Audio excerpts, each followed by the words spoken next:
ఐదేళ్లకు దిక్కులేనా 30 ఏళ్ళు ఉండదా? జగన్మోహన్ రెడ్డి పగటికల్లగంటా ఉన్నాడు. జగన్మోహన్ రెడ్డి పైన చూసుకుంటాడు, కింద చూడలా. జగన్మోహన్ రెడ్డి భాష మాట్లాడుతూ ఉన్నారు వీళ్ళంతా. అందుకనే 151 11కు పోయింది. రేపు పులివెందులు కూడా రాదు. రేపు 2029లో కూటమి ప్రభుత్వం 175కి వెళ్ళబోతున్నాం. ఏడేళ్ళు 30 ఏళ్ళు ఉండేది. 3 రోజులు పురుషోత్పట్నంలో ఉండమను. 3 రోజులు పురుషోత్పట్నంలో ఉండమంటున్నాను నేను. పురుషోత్పట్నంలో ఉండు నువ్వు 5 ఏళ్ళు. ప్రజలకు ఒక నమ్మకం కలుగుద్ది.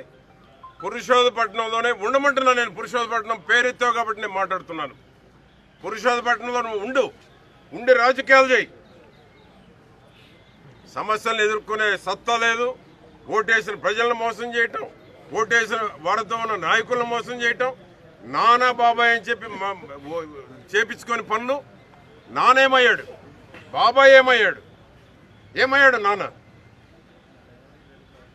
ఈ విధంగా మాటలు చెప్పి నమ్మించి కదిలితే బీసీనే మహిళ అంటది.